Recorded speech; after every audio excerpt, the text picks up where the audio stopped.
أعوذ بالله من الشيطان الرجيم. بسم الله الرحمن الرحيم.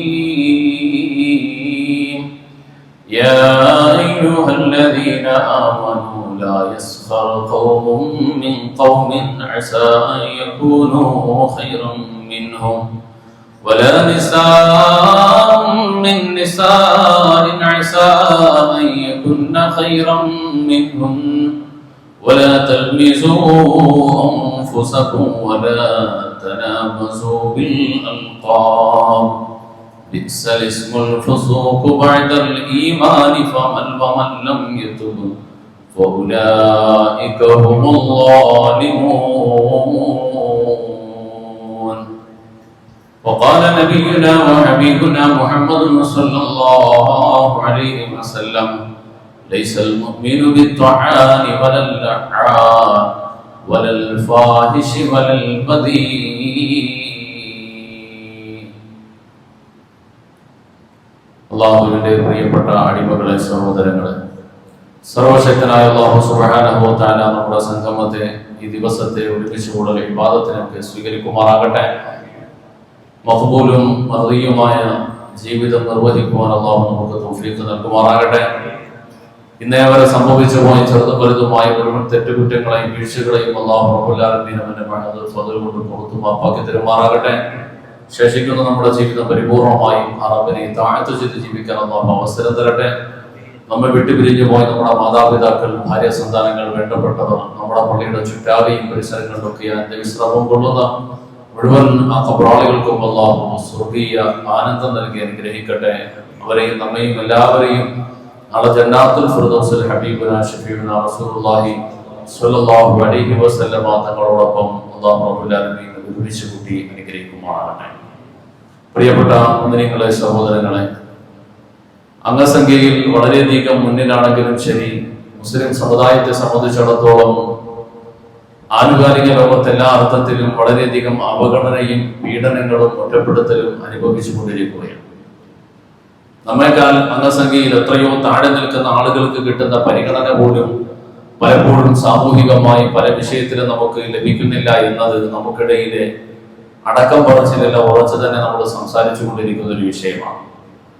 എന്തുകൊണ്ട് നമുക്ക് മാത്രം ഇത്ര വലിയ അവഗണന എന്ന് ചോദിച്ചാൽ പല കാരണങ്ങളൊക്കെ നമുക്ക് പറയാനുണ്ടെങ്കിലും നമുക്കിടയിൽ നിലനിൽക്കുന്ന ഒരുപക്ഷെ നമ്മൾ വേണ്ടതുപോലെ മനസ്സിലാക്കിയിട്ടില്ലാത്ത നമുക്കിടയിലെ അഭിപ്രായ ഭിന്നതകളും ഒറ്റപ്പെടലുകളും മാറി നിൽക്കലുകളും ഒരു ഏകീകൃതമായ നേതൃത്വത്തിന്റെ കീഴിലോ ഒരുമയിലോ ഇല്ലാത്തതുമാണ്.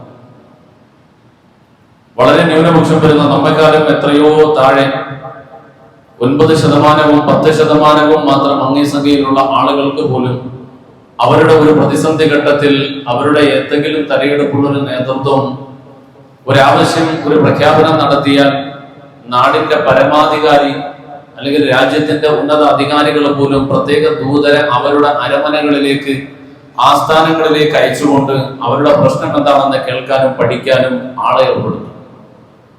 എന്നാൽ ജനസംഖ്യയുടെ 1/3 അല്പം മാത്രം പുറകിൽ നിൽക്കുന്ന 28 അല്ലെങ്കിൽ 30% ഇന്ത്യൻ ജനസംഖ്യയിൽ പ്രാതിനിധ്യം വഹിക്കുന്ന ഒരു വിഭാഗമാകുന്ന നമ്മെ സംബന്ധിച്ചിടത്തോളം, രാജ്യത്തിലെ വലിയൊരു അംഗസംഖ്യയുള്ള നമ്മെ സംബന്ധിച്ചിടത്തോളം യാതൊരു പരിഗണനയും ലഭിക്കുന്നില്ല എന്നത് നമുക്കിടയിലെ വലിയൊരു സംസാരമാണ്. ഒരുപക്ഷെ ഇത് നമ്മുടെ നാട്ടിൽ മാത്രമല്ല, ലോകത്തിന്റെ വിവിധ ഭാഗങ്ങളിൽ അത് തന്നെ നമ്മൾ കാണുന്നു. എന്തുകൊണ്ട് എന്നാൽ നമുക്ക് ഒരു ഏകീകൃതമായ ഒരു രൂപ സംവിധാനം ഇല്ല എന്നത് തന്നെയാണ്. പ്രതിസന്ധി ഘട്ടങ്ങളിൽ പോലും മാറി നിൽക്കുന്ന ഒരു പ്രകൃതം അത്യന്തം ഹീനമാണ്, ഒരിക്കലും പാടില്ലാത്തതാണെന്ന് പ്രത്യേകം ഓർമ്മപ്പെടുത്തേണ്ടി വരികയാണ്.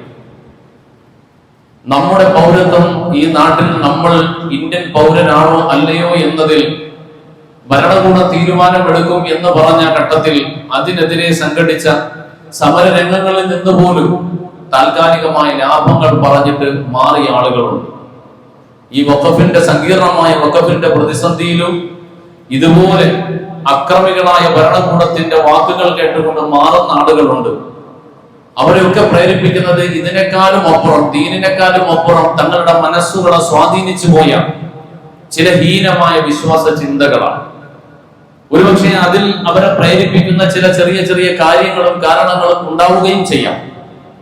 പരിശുദ്ധ ഖുർആൻ നമ്മെ പഠിപ്പിക്കുന്നത് വിവിധ ഭാഗങ്ങളിൽ അടിവരയിട്ടുകൊണ്ട് പ്രത്യേകം ഓർമ്മപ്പെടുത്തുന്നത് ഒരുമയെ കുറിച്ചാണ്. ഒരുമയിലാണ് നിങ്ങളുടെ പെരുമയുള്ളത്.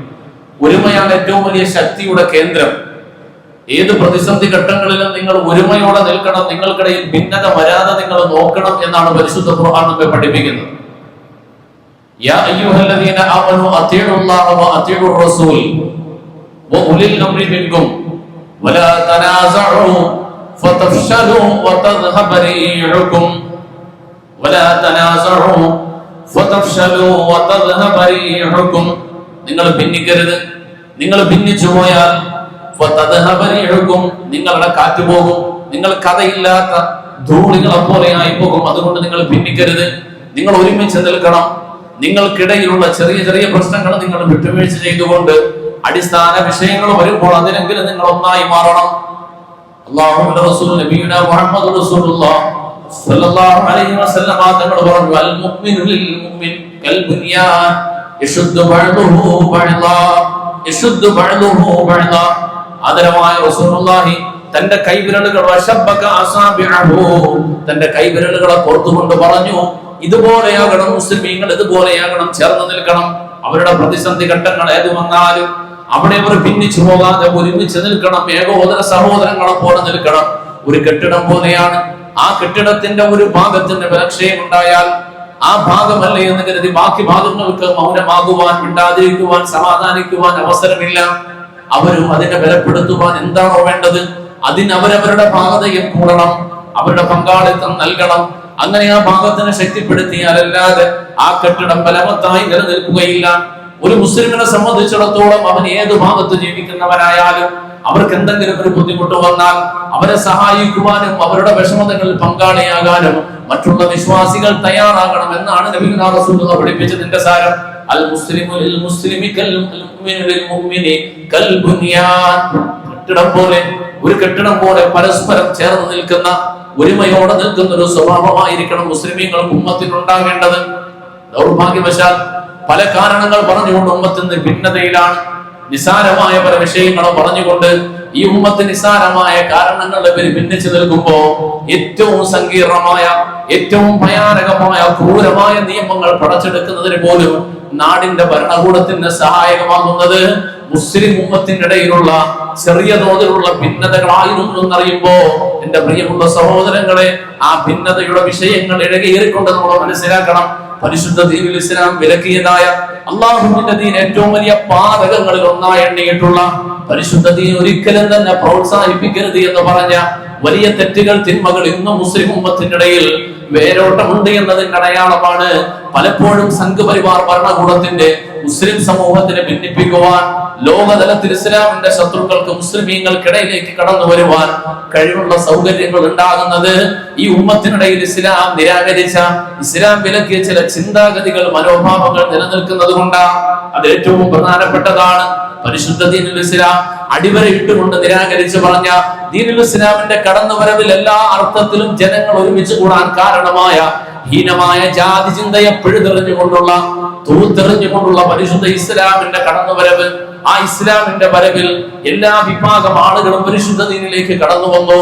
കറുത്ത വിഭാഗം ആളുകൾ വന്നു, വെളുത്തവരായ മനുഷ്യർ വന്നു, സമൂഹത്തിന്റെ വിവിധ തലങ്ങളിൽ പ്രവർത്തിച്ചവർ വന്നു, വിവിധ നാടുകളിൽ കഴിഞ്ഞിരുന്നവർ വന്നു, അധികാരത്തിന്റെ ശ്രേണിയിൽ ഉണ്ടായിരുന്നവരുണ്ടായിരുന്നു, അടിമകൾ ഉണ്ടായിരുന്നു, ഉടമകൾ ഉണ്ടായിരുന്നു.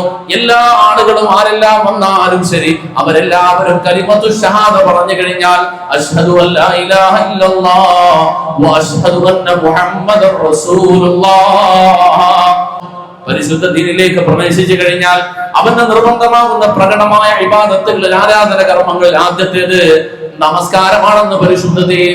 ആ നമസ്കാരത്തിന് വേണ്ടി പള്ളിയിലേക്ക് വരികയാണ്. കഴിഞ്ഞ മണിക്കൂർ വരെ തന്റെ മുമ്പിൽ അടിമയായി നിന്നിരുന്ന മനുഷ്യൻ, തന്നെ കാണുമ്പോൾ എഴുന്നേറ്റ് നിന്ന് കൈകൂപ്പി മുട്ട് വിളച്ചുകൊണ്ട് നിന്ന മനുഷ്യൻ, ആ മനുഷ്യനും പള്ളിയിലേക്ക് വന്നാൽ അവിടെ തന്റെ യജമാനന്റെ അടുക്കലായിരിക്കും ചേർന്ന് നിൽക്കുക. ഒരു വ്യത്യാസവും പാടില്ല. സഫുകൾ ശരിയാക്കി നിൽക്കണം, സഫുകൾക്കിടയിൽ നിങ്ങൾ വിടവിടരുത്. തോളോട് തോളൊരുങ്ങി നിൽക്കണം.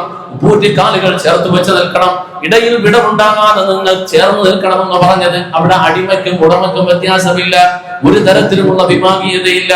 ഒരുമയോടെ ചേർന്ന് നിന്നുകൊണ്ടാണ് നിങ്ങൾ ജീവിതം തുടങ്ങേണ്ടത്. പരിശുദ്ധ ദീനിന്റെ ജീവിതം ഒരു വ്യത്യാസവും ഇല്ലാതെ വർണ്ണ വ്യത്യാസങ്ങൾക്ക് അതീതമായിക്കൊണ്ട് ഒരുമയിൽ അധിഷ്ഠിതമായ ജീവിതമാണ് വിശുദ്ധ ഇസ്ലാം പഠിപ്പിക്കുന്നതെങ്കിൽ എന്റെ പ്രിയമുള്ള സഹോദരങ്ങളെ, പരിശുദ്ധ ദീനിന്റെ അനുയായികൾ നമസ്കാരത്തിന് വരുന്നു, പുറത്തേക്ക് പോകുന്നു. പുറത്തേക്ക് ഇറങ്ങിക്കഴിഞ്ഞാൽ അവരുടെ അടുത്ത ജീവിത വ്യവഹാരങ്ങളുമായി ബന്ധപ്പെടുമ്പോ പരിശുദ്ധ ദീൻ ഏതാണോ അവരുടെ മനസ്സുകളിൽ നിന്നും പിഴുതെറിഞ്ഞത്, ഏതാണോ എടുത്തു മാറ്റിയത്, ആ ചിന്തകളെ വീണ്ടും പഴയതുപോലെ കൊണ്ട് നടക്കുകയാ. സുബ്ഹാനല്ലാഹ്.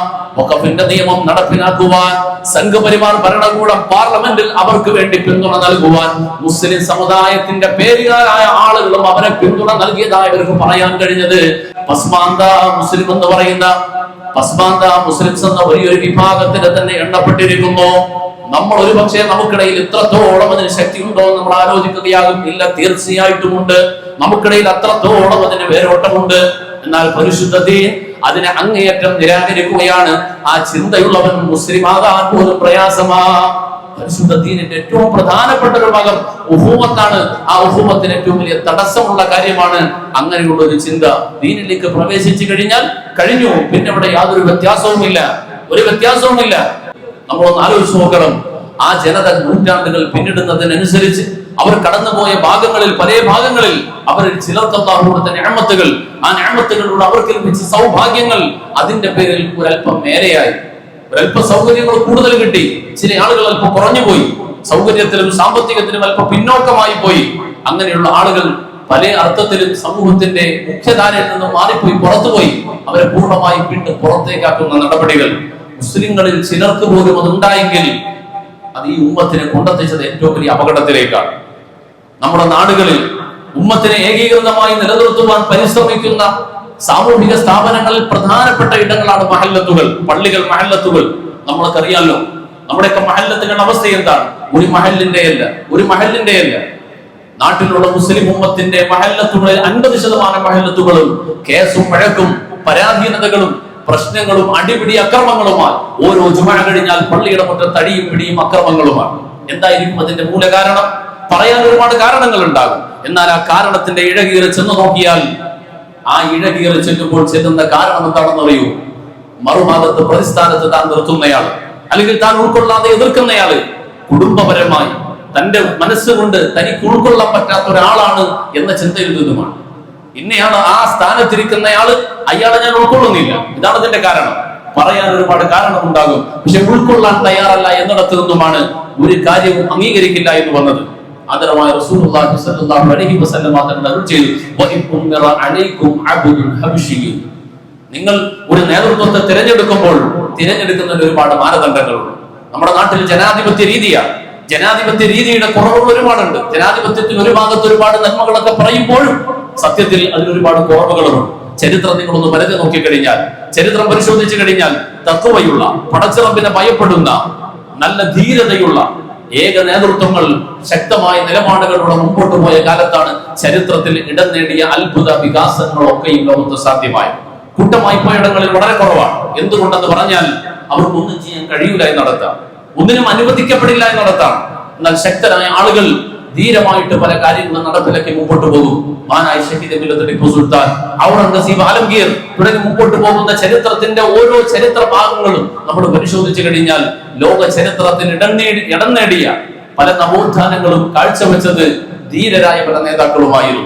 അവർ ശക്തമായി പടച്ചിറപ്പിനെ പടച്ചിറപ്പിനെ ഫലമേൽപ്പിച്ചുകൊണ്ട് അവരുടെ തീരുമാനങ്ങളുമായി മുമ്പോട്ട് പോകുമ്പോൾ സമൂഹം അവരോടൊപ്പം ചേരുകയാണ് ഉണ്ടായത്. നേതൃത്വത്തിന് തിരഞ്ഞെടുക്കുന്ന രീതി വിശാലമായി ചർച്ചയുടെ ഒരു വിഷയമാണ്. നമ്മുടെ നാടുകളിലെ രീതികൾ, തെരഞ്ഞെടുപ്പിന്റെ രീതികൾ മുസ്ലിമീങ്ങളെ സംബന്ധിച്ചിടത്തോളം അങ്ങനെയാണോ വേണ്ടത്? ഖിലാഫത്തിന്റെ രീതിയുണ്ട്, ഖിലാഫത്ത് തിരഞ്ഞെടുക്കപ്പെട്ട രീതിയുണ്ട്. ആ രീതിയിലൂടെയാണ് യഥാർത്ഥത്തിൽ ഇസ്ലാമിക സമൂഹത്തിന് ഏറ്റവും അഭികാമ്യം. അതാണ് സയ്യിദുനാ റസൂലുള്ളാഹി സ്വല്ലല്ലാഹു അലൈഹി വസല്ലം തങ്ങൾ വഫാത്താകുന്നു. സയ്യിദുനാ അബൂബക്കർ സിദ്ദീഖ് റളിയല്ലാഹു അൻഹു ഖിലാഫത്തിലേക്ക് വരുന്നു. അതിനുശേഷം ഉമർ ഫാറൂഖ് റളിയല്ലാഹു അൻഹു ഖിലാഫത്തിലേക്ക് വരുന്നു. ഈ മൂന്ന് ഘട്ടങ്ങളിലും എങ്ങനെയാണ് ഒരു അമീർ തിരഞ്ഞെടുക്കപ്പെടേണ്ടത് എന്ന് പരിശുദ്ധ ഇസ്ലാം പഠിപ്പിക്കുകയാണ്.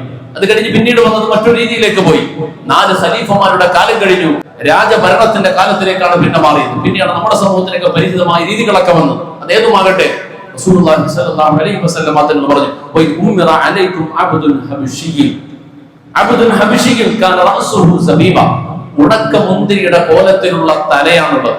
ഉണക്ക മുന്തിരിയുടെ കോലത്തിലുള്ള തലയുള്ള മനുഷ്യൻ, ആ മനുഷ്യനെയാണ് നിങ്ങളുടെ അമീറായി തിരഞ്ഞെടുക്കപ്പെട്ട് കഴിഞ്ഞാൽ പിന്നെ അദ്ദേഹത്തിന് നിങ്ങൾ ധിക്കരിക്കാൻ പാടില്ല. തിരഞ്ഞെടുക്കപ്പെടുന്നത് വരെ നിങ്ങൾക്ക് എന്ത് അഭിപ്രായവും പറയാം. ഭൂരിപക്ഷം അല്ലെങ്കിൽ ഏത് രൂപത്തിലാണോ തിരഞ്ഞെടുക്കപ്പെട്ടത് അതിൽ തഖ്വയുടെ ശരിയുടെ പക്ഷത്തിലൂടെ തിരഞ്ഞെടുക്കപ്പെട്ട് കഴിഞ്ഞാൽ, അമീറായി തീരുമാനിക്കപ്പെട്ട് കഴിഞ്ഞാൽ പിന്നെ നിങ്ങൾ അവരെ അനുസരിച്ചിരിക്കണം. ഇതാണ് പരിശുദ്ധ ദീനിന്റെ നിയമം, ഇതാണ് അമീറിന്റെ രീതി. അങ്ങനെയാണ് ഉണ്ടാക്കേണ്ടത്.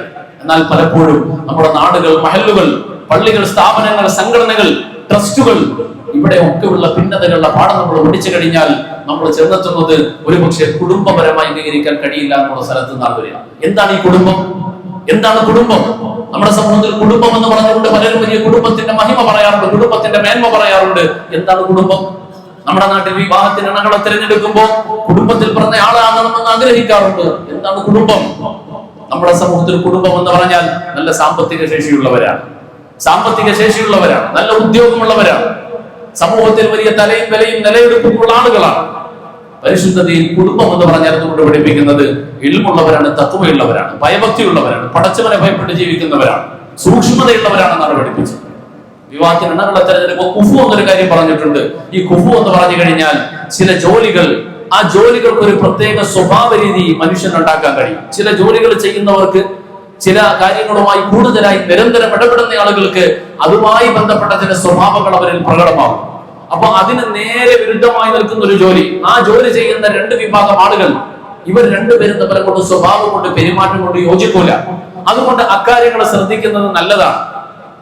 അത് പറയുമ്പോൾ ഫിഖ് പറയാറുണ്ട്, നിങ്ങൾ ഗ്രാമത്തിൽ താമസിക്കുന്ന ഒരു പെൺകുട്ടിയെ ടൗണിലേക്ക്, പട്ടണത്തിലേക്ക് വിവാഹം കഴിപ്പിച്ചു വിടുക. അതുപോലെ പട്ടണത്തിൽ താമസിക്കുന്ന ഒരു പെൺകുട്ടിയെ ഗ്രാമത്തിലേക്ക് വിവാഹം കഴിപ്പിച്ചു വിടുക. ഇതിൽ ചിലപ്പോ അത് റാഹത്തായി മുമ്പോട്ട് പോകാനുള്ള സാധ്യത കുറവുണ്ട്. പട്ടണത്തിനെ സംബന്ധിച്ചിടത്തോളം പട്ടണത്തിലെ താമസം വളരെയധികം ഞെരുങ്ങിയിട്ടാണ്. ഗ്രാമപ്രദേശങ്ങൾ, ഉൾനാടൻ പ്രദേശങ്ങളിൽ വിശാലമായ താമസ സൗകര്യമുണ്ട്, വീടുണ്ട്, പറമ്പുണ്ട്, അടച്ചുമൂടി അന്തരീക്ഷമല്ല. വീടിന്റെ മുറ്റത്തിറങ്ങി കറങ്ങി നടക്കാനൊക്കെ സൗകര്യമുണ്ട്, വീടിൽ ബാക്കി സൗകര്യങ്ങളൊക്കെ അങ്ങനെയാണ്. എന്നാൽ അവിടെ നിന്ന് പട്ടണത്തിലേക്ക് വിവാഹം കഴിപ്പിക്കപ്പെട്ട് വരുന്ന ഒരു പെൺകുട്ടിയെ സംബന്ധിച്ചിടത്തോളം ഒരു ഫ്ളാറ്റിന്റെ ഉള്ളിൽ ഒരു റൂം, ബെഡ്റൂം, അതിനോട് ചേർന്ന് ബാത്റൂം, അതിനോട് ചേർന്ന് കിച്ചൺ, ഇതെല്ലാം കൂടി ഒറ്റ റൂമിലായിരിക്കും. വീടിന്റെ പുറത്തിറങ്ങാൻ ബാൽക്കണിയിലൂടെ പുറത്തോട്ട് നോക്കി നിൽക്കാൻ മാത്രമേ പറ്റൂ. ആ പെൺകുട്ടിക്ക് ഉൾക്കൊള്ളാൻ കഴിഞ്ഞുകൊള്ളണമെന്നില്ല. ഇങ്ങനെയുള്ള പല പല കാരണങ്ങൾ കൊണ്ട് കുഫു എന്ന വിഷയം പറയുന്നത് അവിടെയാണ്. എന്നാൽ ഈ കുഫുവിനെ തെറ്റിദ്ധരിച്ചുകൊണ്ട് ജാതിയെ കുറിച്ചാണ് പറഞ്ഞത് എന്ന് വ്യാഖ്യാനിച്ചവർ അല്ലെങ്കിൽ തെറ്റിദ്ധരിച്ചു പോയ ആളുകളുണ്ട്. പരിശുദ്ധ ഇസ്ലാം ജാതിക്ക് ശക്തമായി എതിരാണ്. അള്ളാഹുവിന്റെ പരിശുദ്ധ ഖുർആൻ പല സ്ഥലങ്ങളിൽ അത്തരത്തിലുള്ള ചിന്തകളെ ശക്തമായി നിരാകരിക്കുകയാണ്. ഞാൻ പറഞ്ഞു വരുന്നത്, നമ്മുടെ നാട്ടിൽ സാമൂഹികമായി ഏറ്റവും അധികം സങ്കീർണമായ പ്രതിസന്ധി നേരിട്ടുകൊണ്ടിരിക്കുന്ന വഖഫ് ബില്ല് നടപ്പിലാക്കിയെടുക്കുവാൻ കേന്ദ്ര സർക്കാർ, സംഘപരിവാർ ഭരണകൂടം അവർ പിന്തുണയായിട്ട് മുസ്ലിം സമുദായത്തിൽ ചില ആളുകളെ കൂടെ കൂട്ടുപിടിച്ചു. ആ പിടിച്ചത് പസ്മാന്ത മുസ്ലിംസ് എന്ന് പറയുന്ന ഒരു വിഭാഗത്തിനെയാണ്. ഉത്തരേന്ത്യയിൽ അവർ വളരെയധികം വ്യാപകമാണ്, ഒരുപാടുണ്ടവർ. അഷ്റഫി, അൻസാരി, ഖാൻ, ഖുറൈശി, സിദ്ദീഖി, ഈ പേരുകളൊക്കെ നമ്മൾ പല മുസ്ലിങ്ങളോടൊപ്പം കേൾക്കുമ്പോൾ നമ്മൾ വിചാരിക്കും ഡിഗ്രി ആയിരിക്കും. ബാക്കവി, കാസിമി, നദ്വി എന്നൊക്കെ പറയുമ്പോൾ ഒരു ഡിഗ്രി ആയിരിക്കും. ഒരു ഡിഗ്രിയോ അല്ല. പിന്നെ എന്താ ഇത്? കുടുംബ പേരാണ്. ഏതാ കുടുംബത്തിന്റെ പ്രത്യേകത? അഷ്റഫി എന്ന് പറഞ്ഞാൽ പണ്ടെന്നോ കാലത്ത്, ചരിത്രത്തിൽ എന്നോ കാലത്ത് ഏതോ ഒരു അധികാരം ഉണ്ടായിരുന്ന ഭരണവുമായി ബന്ധപ്പെട്ട് വന്ന കുടുംബത്തിൽപ്പെട്ടയാളാണ്. ഇത്രയുള്ള വ്യത്യാസം. ഖാൻ എന്ന് പറഞ്ഞാൽ പണ്ടെന്നോ കാലത്ത് ആടുമേച്ച് നടന്നയാളാണ് എന്നുള്ളതാണ് എന്റെ ജീവിതം. ആടുമേപ്പ്, മൃഗപരിപാലനവുമായി നടന്ന ഏതോ ഒരാൾ ഒരു ഉപ്പാപ്പാന്റെ തലമുറയിൽ ഉണ്ടായിരുന്നു. അൻസാരി എന്ന് പറഞ്ഞ അലക്കുകാരൻ, തുണി അലക്കിയിട്ട് ജനങ്ങൾക്ക് സേവനം ചെയ്തിട്ട് അതിൽ നിന്നും ഉപജീവനം കണ്ടെത്തി ജീവിക്കുന്നയാൾ. ഇത്രയുള്ളതിന്റെ അർത്ഥം. ഇത് താൻ ചെയ്യണമെന്നില്ല, തന്റെ കുടുംബത്തിന് പണ്ടാരോ ചെയ്തിരുന്നാൽ മതി, എങ്കിൽ പിന്നെ ഇന്നും അവരെ പടിക്ക് പുറത്തെ നിർത്തുള്ളൂ. ഇങ്ങനെയാ. ഇത് അവിടെ മാത്രമല്ല, ഇത് ഉത്തരേന്ത്യയിലെ കാര്യം പറയുമ്പോൾ നമ്മളന്ന് മെച്ചത്തിലാണ് എന്ന് ധരിക്കേണ്ട. നമ്മുടെ നാട്ടിലെ ഹാലത്ത് ഇത് തന്നെ, ഈ കേരളത്തിന്റെ അവസ്ഥ ഇത് തന്നെ, കേരളത്തിന്റെ അവസ്ഥ ഇത് തന്നെ.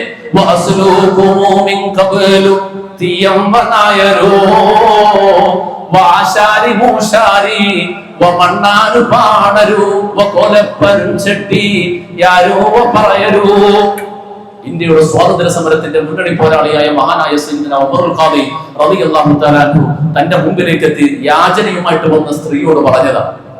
യാചനയുടെ കൈകളുമായിട്ട് വെളിയങ്കോട് ഉമർ ഖാദിയുടെ പള്ളിമുറ്റത്തേക്ക്, വീട് പട്ടണയിലാണ്, വിവാഹപ്രായമെത്തിയ മകളുണ്ട്, ആ മകൾക്ക് വേണ്ടി എന്തെങ്കിലും ഒരു സഹായം തരണമെന്ന് പറഞ്ഞ് ഉമർ ഖാദിയുടെ മുമ്പിലേക്ക് വന്നു. ഉമർ ഖാദി റളിയല്ലാഹു തആല അൻഹു ആ സ്ത്രീയുടെ വിവരമെല്ലാം ചോദിച്ചറിഞ്ഞു.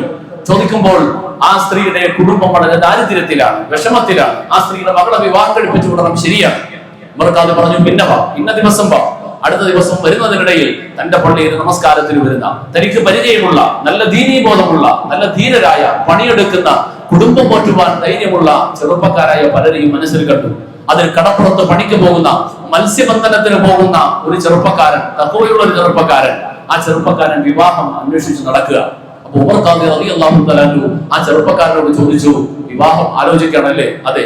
എന്നാൽ എന്റെ മുമ്പിൽ സഹായം അഭ്യർത്ഥിച്ചുകൊണ്ട്, വിവാഹത്തിന്റെ സഹായം തേടിക്കൊണ്ട് ഒരു സ്ത്രീ വന്നിട്ടുണ്ടായിരുന്നു. അവരുടെ മകളെ വിവാഹം കഴിപ്പിച്ചു വിടാൻ അവർ ബുദ്ധിമുട്ടുകയാണ്. താങ്കൾ ആ പെൺകുട്ടിയെ യോഗ്യമാണെങ്കിൽ വിവാഹം കഴിക്കാൻ തയ്യാറാണ്? പറഞ്ഞു, അതെ, ഞാൻ തയ്യാറാണ്. ഓക്കെ പറഞ്ഞു. ആ സ്ത്രീ വന്നു. വരുമ്പോൾ ആ സ്ത്രീ ഉമർ ഖാദി റളിയല്ലാഹു തആല അൻഹു പറഞ്ഞു, നിങ്ങളുടെ മകളെ വിവാഹം ചെയ്ത് ജീവിതത്തിലേക്ക് ഏറ്റെടുക്കുവാൻ സന്നദ്ധനായ ഒരു ചെറുപ്പക്കാരൻ വന്നിട്ടുണ്ട്, ഓക്കെ ആണോ, തയ്യാറാണോ എന്ന് ചോദിച്ചു. അപ്പൊ ആ സ്ത്രീ തിരിച്ചോദിക്കുക. പള്ളിയുടെ മുറ്റത്ത് യാചനയുടെ കൈകളുമായി പള്ളിമുറ്റങ്ങളിൽ ആളുകൾക്ക് മുമ്പിൽ യാചിക്കാൻ വന്ന സ്ത്രീയാണ്. ആ സ്ത്രീയോട് കാര്യമൊക്കെ റെഡിയായിട്ടുണ്ട്, നിങ്ങൾ തയ്യാറാണോ എന്ന് ചോദിച്ചു. ചോദിക്കുമ്പോൾ ആ സ്ത്രീ തിരിച്ചോദിക്കുക, ആ ചെറുപ്പക്കാരന്റെ ജോലി ഏതാ? അവൻ മത്സ്യബന്ധനത്തിന് പോയിട്ട് ജീവിക്കുന്നയാളാണ്. കടലിൽ പോയി തിരമാലകളോട് മല്ലടിച്ചുകൊണ്ട് മത്സ്യബന്ധനം നടത്തി ജീവിക്കുന്നയാളാണ്. ഇത് കേൾക്കേണ്ട താമസം യാചക കൈകളുമായി വന്ന സ്ത്രീ തിരിച്ചു മറുപടി പറയാം, ഓ പൂസലാനല്ലേ, ഓ പൂസലാനല്ലേ. പൂസലാൻ എന്ന് പറഞ്ഞാൽ മലബാർ മേഖലയിൽ കടപ്പുറത്ത് പോകുന്ന ആളിനാ പറയാം. ഇത് കേട്ടപ്പോ സയ്യിദുന ഉമർ ഖാദിയുടെ മുഖത്ത് തുടുത്തുപോയി. ആ സമയത്ത് അവളുടെ മുഖത്ത് നോക്കിയിട്ട് പറഞ്ഞത്,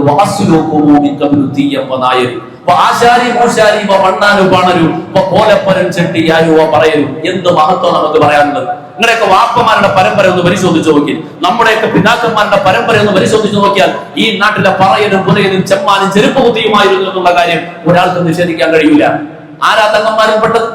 പരിശുദ്ധ റസൂലിന്റെ പിന്മുറക്കാര്, അറേബ്യ നാടുകളിൽ നിന്നും ഇന്ത്യയിലേക്ക് വന്നവർ വളരെ കുറച്ച് ആളുകളെ ഉള്ളൂ, വളരെ കുറച്ച് പേരേ ഉള്ളൂ. 30 കോടി മുസ്ലിമീങ്ങൾ ഇന്ത്യ രാജ്യത്തുണ്ടെങ്കിൽ 1 കോടി എണ്ണിപ്പെടുക്കാനുണ്ടാകൂല അറബ് നാടുകളിൽ നിന്ന് വന്ന രക്തപരമ്പരയുള്ളവർ. ഇല്ല, നമ്മളെല്ലാവരും ഈ നാട്ടിലെ പട്ടികജാതിക്കാരന്റെ, പിന്നോക്കക്കാരന്റെ പിന്മുറക്കാരാണ്. എത്രയോ ദൂരം വഴി മാറി നിൽക്കേണ്ട ചെറുമൻ പോയി തുപ്പിയിട്ടാൽ ചുറ്റും ചരത്തിരുന്നിടാം തെല്ലും ഭയം വേണ്ട തമ്പുരാനെ. കുമാരനാശാൻ പറഞ്ഞ കവിതയാണ്. എന്താണെന്നറിയോ? ഒരു കാലമുണ്ടായിരുന്നു, നമ്മുടെ നോവലുകളിലൊക്കെ നമ്മൾ വായിക്കുന്നുണ്ട്, ചെറുമപ്പാട്, തീയപ്പാട്, ഫർലോങ് എന്നൊക്കെ. അളവ് പോലായിരുന്നു, അളവ് പോലെ കിലോമീറ്റർ ആണ് എന്നുള്ളത്.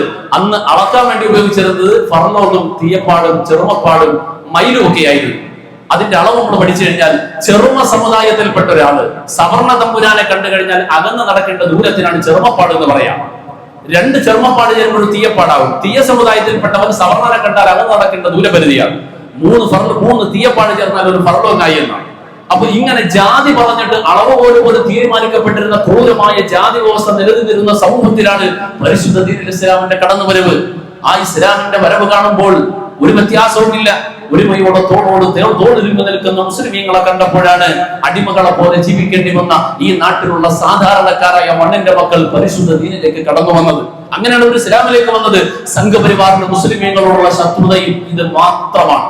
2010 എന്റെ ഓർമ്മ. അന്നത്തെ സംഘപരിവാറിന്റെ നേതാവ് സുദർശൻ ബോംബെ പട്ടണത്തിൽ വെച്ച് നടന്നൊരു പ്രഭാഷണം കേൾക്കാനിടയായി. പറഞ്ഞു, പരസ്യമായിട്ട് പറയാം, മുസ്ലിമീങ്ങളോട് ഞങ്ങൾക്ക് ശത്രുതയില്ല. ഒരൊറ്റ കാര്യം അവർ അംഗീകരിച്ചാൽ, മുസ്ലിമീങ്ങളോടുള്ള ശത്രുത അവസാനിപ്പിക്കാൻ ഞങ്ങൾ തയ്യാറാണ്. ഒരു കാര്യം അവർ അംഗീകരിക്കണം. എന്താണെന്നറിയോ? ഇന്നലകളിൽ ഈ നാട്ടിൽ മേലാളന്മാരായ അധികാരികളായി കഴിഞ്ഞിരുന്നവരാണ് ഞങ്ങൾ. എങ്ങനെയാണെന്നറിയോ? ഈ നാട്ടിലെ വലിയൊരു കൂട്ടം മനുഷ്യരെ അടിമകളാക്കി വെച്ചുകൊണ്ട്, അവരെ ഞങ്ങളുടെ കാൽക്കീഴിൽ കൊണ്ടു നടന്നുകൊണ്ട്, അവരെ പടിക്ക് പുറത്ത് നിർത്തിക്കൊണ്ട്, അടിമപ്പണി ചെയ്യിപ്പിച്ചുകൊണ്ട് ഈ നാട്ടിൽ അധികാരികളായി മേലാളന്മാരായി ജീവിച്ചിരുന്നവരാണ് ഞങ്ങൾ. ആ ഞങ്ങളുടെ അടിമകൾക്ക് ബോധം കൊടുത്തത്, ആ അടിമകൾക്ക് വന്നിട്ട് ബോധോദയം കൊടുത്തത്, അവരെ അവിടെ നിന്നും ഞങ്ങൾക്ക് മുമ്പിൽ എഴുന്നേറ്റ് നെഞ്ചു പിടിച്ചു നിൽക്കാനുള്ള പാഠം പഠിപ്പിച്ചത് മുസ്ലിമീങ്ങളാണ്. അതുകൊണ്ട് ഞങ്ങൾ അവരെ ഏതുവരെ പഴയ അടിമത്വം തിരിച്ചു കൊണ്ടുവരുവാൻ എന്ന് കഴിയോ അന്നേ വരെയും അതിന്റെ ഏറ്റവും വലിയ വിലങ്ങുതടിയായ മുസ്ലിമീങ്ങളെ ഞങ്ങൾ ശത്രുക്കളായി തന്നെ കാണും. ഇതാ സംഘപരിവാറിന്റെ മുസ്ലിങ്ങളോടുള്ള ശത്രുത. അവർക്ക് നാരങ്ങ വെള്ളം കൊടുത്താലും, അവർക്ക് അച്ചാറ് കൊടുത്താലും, അവർക്ക് ഇനി കിറ്റ് കൊടുത്താലും, ഒരു കിറ്റ് കൊടുത്താലും അവർ മാറാൻ പോകുന്നില്ല. അവരുടെ ലക്ഷ്യം അവർ പറഞ്ഞു കഴിഞ്ഞു. ഞങ്ങളുടെ പ്രശ്നം ഏതാ? ജാതി വ്യവസ്ഥയെ നിങ്ങൾ ഇല്ലാതാക്കി എന്നുള്ളതാണ്. ജാതി വ്യവസ്ഥയെ ഞങ്ങൾ നൂറ്റാണ്ടുകളായി, സഹസ്രാബ്ദങ്ങളായി പാടുപെട്ട് കെട്ടിപ്പടുത്തുണ്ടാക്കിയ ജാതി വ്യവസ്ഥയെ മുസ്ലിങ്ങളായ നിങ്ങൾ ഇന്ത്യയിൽ വന്നിട്ട് തകർത്തു. ലോകത്തിന്റെ പല ഭാഗത്ത് തകർത്തു. അത് നിങ്ങൾ അംഗീകരിച്ചു തരൂല. എന്താ അവര് പറയാ? ഒരു മുസ്ലിമിനെ സംബന്ധിച്ചിടത്തോളം ചില പ്രശ്നം ഒഴിവാക്കാൻ വേണ്ടി ഞങ്ങൾ അംഗീകരിക്കാം എന്ന് പറയാൻ പറ്റുമോ? എന്നാൽ പരിശുദ്ധ ഖുർആനിന്റെ ആയാത്തുകളെ പച്ചയായി നിഷേധിക്കുകയാണ്. യാ അയ്യുഹല്ലദീന ആമനൂ ലാ യസ്ഖർ ഖൗമും മിൻ ഖൗമിൻ അസാ അൻ യകൂനൂ ഖൈറൻ മിൻഹും. നിങ്ങൾ ഒരാളെയും ആക്ഷേപിക്കാൻ പാടില്ല, ഒരാളെയും നിങ്ങൾ പറയരുത്, കുത്തുവാക്ക് പറയരുത്. ഈ ആയത്ത് അവതരിക്കുന്ന ഘട്ടമേതെന്നറിയുമോ?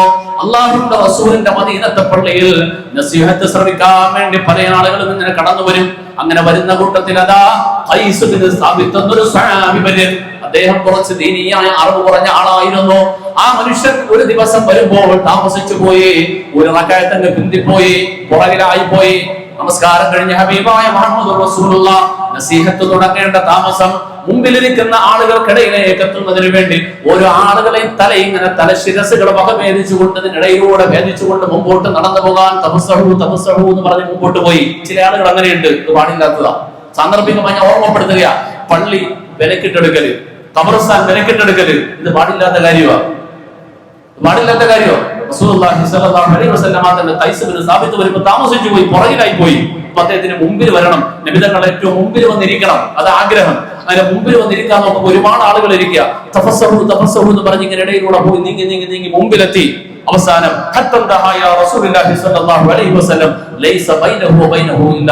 ഒരാൾ മാത്രമേ ഉള്ളൂ, നബി തങ്ങളെ ചേർന്നിരിക്കുന്നത്. നബി തങ്ങളെ മുമ്പിൽ ഏറ്റവും മുമ്പിലെത്താൻ ഒറ്റയാൾ മാത്രം ബാക്കി. അപ്പോ അതിന്റെ പുറകിൽ വന്നിരുന്നിട്ട് പതുക്കെ തലയിൽ തട്ടിയിട്ട് പറയാ, തഫസ്സഹു എന്ന് മാറിയിരിക്കാൻ പറ്റുമോ? അപ്പൊ അദ്ദേഹം തിരിഞ്ഞു നോക്കിയിട്ട് പറയാം, സ്ഥലം കിട്ടിയില്ലേ, അവിടെ ഇരി. എന്തിനാ വസ്ത്രം അവിടെ ഇരിക്കും, സ്ഥലം കിട്ടിയല്ലോ. ഒരു നോട്ടമൊക്കെ നോക്കിയിട്ട് ഉണ്ടാതിരുന്നു. സുബഹി കഴിഞ്ഞു, സൂര്യ ഉദിച്ചു, വെളിച്ചം വീണ് കഴിഞ്ഞപ്പോ നേരെ അടുക്കലേക്ക് ചെന്നിട്ട് ചോദിച്ചു, എന്താ എവിടത്തുകാരനാ, എവിടെന്നാ വന്നെ, പരിചയമില്ലല്ലോ. പറഞ്ഞു, ഞാൻ ഇന്ന നാട്ടിൽ നിന്ന് വരികയാണെന്നോ, ഇന്ന നാട്ടുകാരനാണ്, ഇന്ന കുടുംബക്കാരനാണെന്ന് പറഞ്ഞു. ഓ അങ്ങനെയാണല്ലേ, ഓ എബനത്തെ ഫുലാൻ, ഓ ഇന്നയാളുടെ മോനാണല്ലേ എന്ന് പറഞ്ഞാൽ ആ നാട്ടിലെ ഒരു താഴ്ന്ന ജാതിയായി സമൂഹം കണ്ടിരുന്ന ഒരു സാധാരണ കുടുംബത്തിൽപ്പെട്ട ഇബ്നു ഫുലാന, ഇന്ന കുടുംബത്തിൽപ്പെട്ട ഒരു മോശക്കാരി, മോശമൊന്നല്ല ജോലി കൊണ്ട് തൊഴിലൊക്കെ കുറച്ച് താഴെയായി പോയതായി സമൂഹം പറയുന്ന ഒരു സ്ത്രീയുടെ മകനായിരുന്നു അത്. അപ്പൊ അദ്ദേഹത്തിനെ പറഞ്ഞുകൊണ്ട് ഇന്നയാളുടെ മോനാണല്ലേ എന്ന് പറഞ്ഞു, കുത്തുവാക്ക് പറഞ്ഞു. ആ സഹാബി കരഞ്ഞുപോയി. അല്പനേരം കഴിയുമ്പോഴാണ് ജിബ്രീൽ വരുന്നു, വന്നിട്ട് റസൂലുള്ളാഹി സ്വല്ലല്ലാഹു അലൈഹി വസല്ലം തങ്ങളുടെ മുമ്പിലേക്ക് ഓതി കേൾപ്പിക്കുകയാണ്. യാ അയ്യുഹല്ലദീന ആമനൂ ലാ യസ്ഖർ ഖൗമും മിൻ ഖൗമിൻ അസാ അൻ യകൂനൂ ഖൈറൻ മിൻഹും. പരിശുദ്ധ ഖുർആൻ, ഒരാളെയും നിങ്ങൾ ആക്ഷേപിക്കരുത്, ഒരാളെയും നിങ്ങൾ കുത്തുവാക്ക് പറയരുത്. വലാ തൽമിസൂ അൻഫുസകും വലാ തനാബസൂ ബിൽ അൽഖാബ്. നിങ്ങൾ പരിഹാസ പേര് വിളിക്കരുത്, കുത്തുവാക്ക് പറയരുത്, ആക്ഷേപം പറയരുത്, ജാതിയുടെ പേര് വിളിച്ചുകൊണ്ട് നിങ്ങൾ ആക്ഷേപിക്കരുത്. പരിശുദ്ധ ഇസ്ലാമിലേക്ക് കടന്നു വരുമ്പോ പഴയ എല്ലാ ഉടയാടകളെയും എടുത്തു മാറ്റിക്കൊണ്ടാണ് അവൻ വരേണ്ടത്. ആ മനുഷ്യൻ മുമ്പിലേക്ക് വന്നു കഴിഞ്ഞാൽ, അവൻ ദീൻ പഠിച്ചു കഴിഞ്ഞാൽ, അവൻ ആരെക്കാളും മുമ്പിലെത്താൻ അവന് കഴിയും. അല്ലാഹുവിന്റെ വിശുദ്ധതയിൽ പരിചയപ്പെടുത്തുമ്പോ, പരിശുദ്ധ ഖുർആനിന്റെ വിവരണം നമ്മൾ പറയുമ്പോ, ഹബീബായ മുഹമ്മദ് റസൂലുള്ളാഹി തങ്ങളുടെ തിരുവചനങ്ങളിലൂടെയാണ് ഖുർആൻ നമ്മൾ പരിചയപ്പെടുത്തുക. ആ ഖുർആൻ പരിചയപ്പെടുത്തുന്ന പരിശുദ്ധമായ ഹദീസുകൾ, ആ ഹദീസിൽ ഏറ്റവും ആധികാരികമായ ഇമാം ബുഖാരിയുടെ സഹീഹുൽ ബുഖാരി, ആ ബുഖാരി ശരീഫിലെ നിരവധി ഹദീസുകൾ, ആ ഹദീസുകൾ നിവേദനം ചെയ്യുന്ന കൂട്ടത്തിൽ മൗല മൗല മൗല മൗല എന്ന് നമുക്ക് കാണാം. മൗല എന്ന് പറഞ്ഞാൽ ആരാണെന്നറിയോ? അടിമയാണ്. അടിമകളെ കുറിച്ചാ പറയാ. ഒരു അടിമയെ സംബന്ധിച്ചിടത്തോളം സമൂഹത്തിൽ ഏറ്റവും താഴേക്കിടയിലായിരുന്നു. എന്നാൽ ആ അടിമ ഇസ്ലാം സ്വീകരിച്ചു കഴിഞ്ഞു, അതിനുശേഷം പരിശുദ്ധ ദീൻ അവർ പഠിച്ചു കഴിഞ്ഞു. അല്ലാഹുവിന്റെ റസൂലിന്റെ കൂട്ടത്തിൽ കൂടി സ്വഹാബിയായി മാറി ഹദീസ് പോലും നിവേദനം ചെയ്യുന്ന അവസ്ഥയിലേക്ക് എത്തി. ചരിത്ര പ്രസിദ്ധനായ മഹാനായ ഇമാമുൽ ഹറമൈൻ, മഹാനായ ഇമാമുൽ ബുഖാരി, ഇവരെല്ലാവരും അക്കാലഘട്ടത്തിൽ സമൂഹം താഴ്ന്ന ജാതിക്കാരായി കണ്ട വിഭാഗങ്ങളിൽ ജനിച്ചു വളർന്നവരായിരുന്നു. താഴ്ന്ന സാധാരണക്കാര്, നമുക്ക് കാണുമ്പോ മിണ്ടാൻ പറയാൻ അടുത്തിരിക്കാൻ മടി കാണിക്കുന്ന ആളുകളുണ്ടല്ലോ, ആ വിഭാഗത്തിൽ ജനിച്ചവരായിരുന്നു മഹാനായ ഇമാമുൽ ബുഖാരി, ഇമാമുൽ ഹറമൈനിയൊക്കെ. അവരായിരുന്നു നമ്മുടെ നേതൃത്വം. പക്ഷെ നമ്മളെ സംബന്ധിച്ചിടത്തോളം നമുക്ക് പലരും ഉൾക്കൊള്ളാൻ കഴിയൂല. എന്താ കാര്യം? ഇതിന് ചരിത്രപരമായ ഒരുപാട് കാര്യങ്ങളുണ്ട്, ഒരുപാട് കാരണങ്ങളുണ്ട്.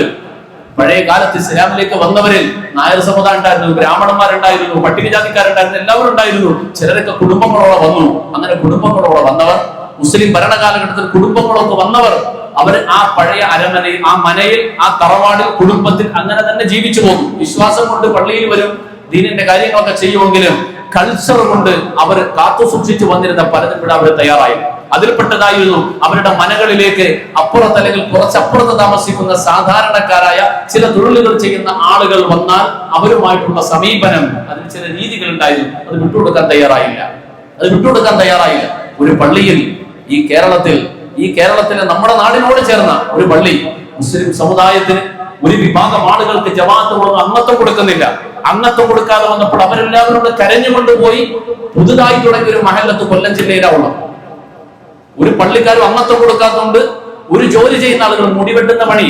മുടിവെട്ടാതെ മനുഷ്യന് ജീവിക്കാൻ പറ്റുമോ? മുടിവെട്ടാതെ നമുക്ക് ജീവിക്കാൻ പറ്റുമോ? മുടിവെട്ടാൻ ആള് വേണം, പക്ഷെ അവനെ നമ്മൾ കൂടെ കൂട്ടൂല, അവനെ നമ്മൾ അടുത്തടുപ്പിക്കൂല. ഓരോ ജോലിയും ചെയ്യാൻ ഈ ലോകത്ത് ആള് വേണം. ഓരോ ജോലികൾക്കും അതിൻ്റെതായ ചില കൾച്ചറുകളൊക്കെ ഉണ്ട്, അതൊക്കെ ശരിയാ. പക്ഷെ അടുത്തടുപ്പിക്കൂല, കൂടെ കൂട്ടൂല, അംഗത്തെ കൊടുക്കൂല, കവറടക്കൂല എന്ന് പറഞ്ഞാൽ അവൻ പരിശുദ്ധ ദീനിന്റെ വെളിയില്ല. ഈ രീതി പാടില്ല എന്നുള്ളതാണ്. അംഗത്വം കൊടുക്കാതെ വന്നപ്പോൾ ഈ കൊല്ലം ജില്ലയിലാണ് അവർ പ്രത്യേകിച്ച് പുതിയ മഹല്ലത്ത് തുടങ്ങി. ഇന്നവര് കോടീശ്വരന്മാര്, ഇന്നവര് ഈ ജില്ലയിലെ തന്നെ ഏറ്റവും വലിയ കോടീശ്വരന്മാര്. അത്രയും ആസ്തിയുള്ള പള്ളികളായി. ഒരു പള്ളിയിൽ പരിശുദ്ധ ഖുർആൻ വ്യത്യസ്തമാക്കിയ ഒരു ഹാഫിൾ. സാധാരണ കുടുംബം 10-ാം നമ്പരെന്നോ വടുവന്മാരെന്നൊക്കെ പറയും. ഏതാ ഈ വടുവൻ? വിടുവേല ചെയ്തവനാ വടുവൻ എന്ന് പറഞ്ഞാൽ. ആരായി വിടുവേല ചെയ്തവനെന്ന് പറഞ്ഞാൽ പഴയ കാലത്ത് അടിമപ്പണിക്കാണ് വിടുവേല എന്ന് പറയാ. പഴയ കാലത്ത് അടിമപ്പണി. ഈ അടിമ എവിടെ? അടിമ പോയിട്ട് എത്ര നൂറ്റാണ്ട് കഴിഞ്ഞു? അടിമയുടെ കാലം കഴിഞ്ഞു. അടിമയുടെ പരമ്പരയാണ് നമ്മളിൽ പകുതിയും. നമ്മുടെയൊക്കെ രക്തം ഒന്ന് പരിശോധിച്ചിട്ട് നമ്മുടെ പരമ്പര പരിശോധിക്കാൻ പകുതിയും നമ്മൾ അവിടെയൊക്കെ ചെന്നെത്തും. അത് ഉറപ്പാണ്. തങ്ങന്മാരെന്ന് വ്യക്തമാണ്. അവിടെ പരമ്പര നമുക്ക് മുമ്പിൽ ക്ലിയർ ആണ്. പിന്നെ വന്ന അറബ് നാട്ടിൽ നിന്ന് അവർ കുറച്ച് പേര് ഉത്തരേന്ത്യയിലെ സഹാറപൂർ ഭാഗത്തൂടെ വന്നത്. പിന്നെ വളരെ കുറച്ച് പേര് ബോംബെയിൽ എത്തിയിട്ടുണ്ട്. കേരളത്തിലെത്തിയത് കുറച്ച് യമനികളാണുള്ളത്. വളരെ കുറച്ച് പേര്. അവര് മലബാറിലാണ് ഉള്ളത്. തെക്കൻ കേരളത്തിലുള്ളത് 99.3% ഈ നാട്ടിലുള്ള നമ്മൾ ഇപ്പൊ കാണുമ്പോ നിസാരരായിട്ട് കാണുന്ന പല ആളുകളും മതം മാറി വന്നവരാണ്. അപ്പൊ നമുക്ക് വലിയ മേന്മയൊന്നുമില്ല. നമ്മൾ എല്ലാവരും സത്യത്തിൽ പരിശുദ്ധ ദീനിന്റെ കീഴിൽ ഒന്നായവരാണെങ്കിൽ ആ ഒന്നാണ് എന്നുള്ള ബോധം നമുക്ക് ഉണ്ടാകണം.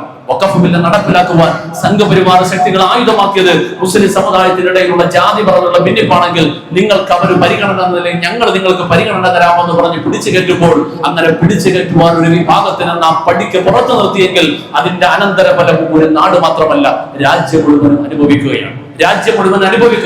പരിശുദ്ധ ഖുർആൻ മനഃപ്പാഠമാക്കിയിട്ട് വന്ന ഹാഫിൾ ഒരു പള്ളിയിൽ നമസ്കരിക്കാൻ വേണ്ടി മഗ്‌രിബിന് ചെല്ലുമ്പോ പള്ളിയിൽ ഒരു ബഹളം.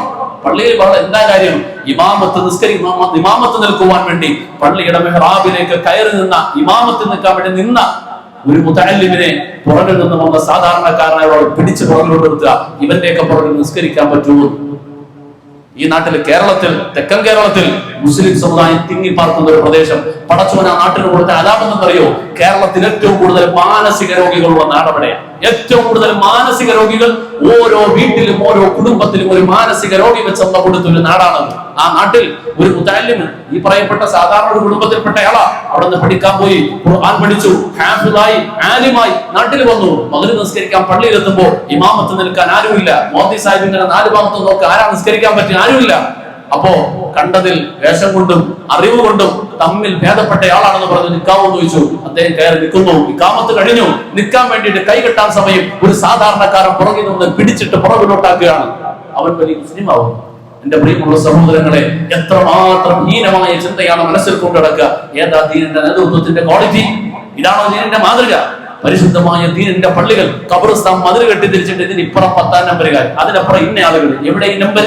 ഏതാ ഈ നമ്പർ? ആരാ നമ്പർ പഠിപ്പിച്ചത്? ഹജ്ജിന് വേണ്ടി നമ്മൾ പോകാൻ പോവാ. ഒരു അടിമപ്പെണ്ണിന്റെ ചരിത്രമാണ് ഹജ്ജിലൂടെ നാം അയവിറക്കുന്നത്. സഈയിലൂടെ, റമ്മിയിലൂടെ ഹജ്ജിന്റെ കർമ്മങ്ങളിൽ പകുതിയിലധികവും ഒരു അടിമപ്പെണ്ണിന്റെ ഹാജർ ബീബി റളിയല്ലാഹു തആല അൻഹയുടെ ചരിത്രമാണ് നമ്മൾ അയവിറക്കുന്നതെങ്കിൽ അടിമകളോടും ഉടമകളോടും പരിശുദ്ധ ഇസ്ലാമിന്റെ ഒരു കാഴ്ചപ്പാട് മാത്രമാണ് ഇല്ലാ ബിത്തഖ്വ.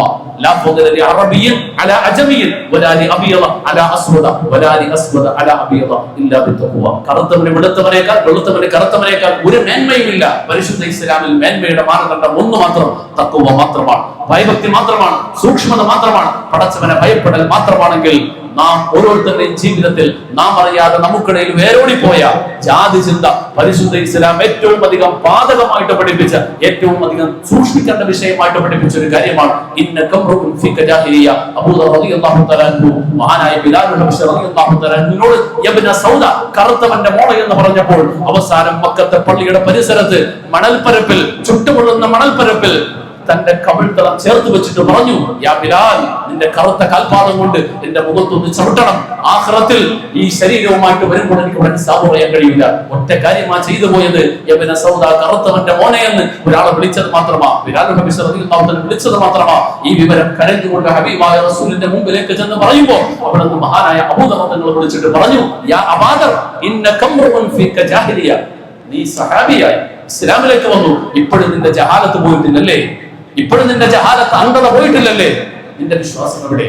ആ വിഷമത്തിൽ പിന്നീട് മരണകാലം വരെയും പാവങ്ങളായ ആളുകളോട് അവരെ കൂടെ ചേർത്ത് പിടിക്കാൻ പ്രത്യേകം താല്പര്യം കാണിച്ച ആളായിരുന്നു മഹാനായ അബൂദർ റളിയല്ലാഹു തആല അൻഹു. ഞാൻ പറഞ്ഞു വന്നത്, നമുക്കിടയിൽ നിലനിൽക്കുന്ന പള്ളികളിലാകട്ടെ, മഹല്ലത്തുകളിലാകട്ടെ, സംഘടനകളിൽ, സ്ഥാപനങ്ങളിൽ, ട്രസ്റ്റുകളിൽ ഒക്കെ ഭിന്നതകൾ വന്ന് ഇന്ന് വഖഫ് ബോർഡിന്റെ മുമ്പിലേക്ക് എത്തിയ നൂറുകണക്കിന് വഖഫിന്റെ സ്വത്തുകൾ അവിടേക്ക് എത്തുവാൻ കാരണമായതിന്റെ പിന്നിൽ പ്രധാനമായും ഈ ഒരു കാര്യം പങ്കുവഹിച്ചിട്ടുണ്ട്. അതുണ്ടാകരുത്. നേതൃത്വത്തിന് തിരഞ്ഞെടുക്കപ്പെട്ട് കഴിഞ്ഞോ പിന്നെ അഭിപ്രായ വ്യത്യാസമില്ല. പിന്നെ അവരുടെ കാലാവധി കഴിയുമ്പോൾ നമ്മൾ താഴ്ത്ത ചെയ്യണം, അനുസരിക്കണം, അവർക്ക് വേണ്ടി ദുആ ചെയ്യണം. ഹജ്ജാജ് ഇബ്നു യൂസുഫ് ഖുർആനിൽ പുള്ളിയിട്ട ആളാണ്. ആഖിറത്തിൽ വരുമ്പോൾ ഏറ്റവും വലിയ പാപികളോടൊപ്പമായിരിക്കും വരിക എന്ന് പറയപ്പെട്ടിട്ടുണ്ട്. ആ മനുഷ്യൻ ആയിരക്കണക്കിന് ഉലമാക്കളെ കൊന്നത്. ഇമാം അഹ്മദ് ബിൻ ഹംബലിനെ 20 വർഷമാണ് തടവിലിട്ടത്, കൊടിയ പീഡനങ്ങൾക്ക് വിധേയമാക്കിയത്. ആ കാലഘട്ടത്തിൽ അന്നത്തെ ഉലമാക്കളോട് ചോദിച്ചു, ഹജ്ജാജ് ഇബ്നു യൂസുഫിനോടുള്ള നിലപാട് എന്തായിരിക്കണം? പറഞ്ഞു, അയാൾ അമീറാണ്, അയാൾ പ്രസിഡന്റാണ്, അയാൾ നേതാവാണ്, അയാൾ ചെയ്യുന്ന പലതും തെറ്റുകളാണ് എന്ന് പറഞ്ഞുകൊണ്ട് പരസ്യമായിട്ട് അയാൾക്കെതിരെ ഇറങ്ങി പുറപ്പെടാൻ ഇസ്ലാമിക ശരീഅത്ത് നമ്മൾ അനുവദിക്കുന്നില്ല. അയാളുടെ നന്മയ്ക്ക് വേണ്ടി ദുആ ചെയ്യണം, അയാളെ നന്നാകാൻ വേണ്ടി ദുആ ചെയ്യണം. പടച്ചവനോട് കരഞ്ഞ് ദുആ ചെയ്തുകൊണ്ട് അയാളെ ഉപദേശിക്കാൻ പറ്റുന്ന രൂപത്തിൽ ഉപദേശിക്കണം. എന്തുകൊണ്ടെന്ന് പറഞ്ഞാൽ, നാം ഇറങ്ങി പുറപ്പെട്ടു കഴിഞ്ഞാൽ ഉമ്മത്തിനിടയിൽ വലിയ ഭിന്നതയാണ് ഉണ്ടാവുക. പരിശുദ്ധ ദീനുൽ ഇസ്ലാം നാം ഓരോരുത്തരുടെയും ഇടയിലുള്ള ഐക്യം നിലനിർത്തുവാൻ വേണ്ടിയിട്ട് എന്തെല്ലാം കാര്യങ്ങളാണോ ചെയ്യേണ്ടത് അതിന് വളരെയധികം ഊന്നൽ നൽകുകയാണ്. ആ ഊന്നൽ പ്രത്യേകം മനസ്സിലാക്കാൻ അല്ലാഹു നമുക്ക് തൗഫീഖ് തരട്ടെ. നമ്മുടെ നാടുകളിൽ, പള്ളികളിൽ, മദ്രസകളിൽ, സംഘടനകളിൽ ഒക്കെയുള്ള ഭിന്നതകളുടെ പിന്നിൽ ഈ ഒരു ഹീനമായ ജാതി ചിന്തയും കുടുംബ മഹിമയും ഈ പോരും ഒക്കെ ഉണ്ടെങ്കിൽ അത് മുസ്ലിമിനെ ചേർന്നതല്ല എന്ന കാര്യം മനസ്സിലാക്കുക. അല്ലാഹു അനുഗ്രഹിക്കുമാറാകട്ടെ. ആമീൻ, ആമീൻ, ആമീൻ യാ റബ്ബൽ ആലമീൻ.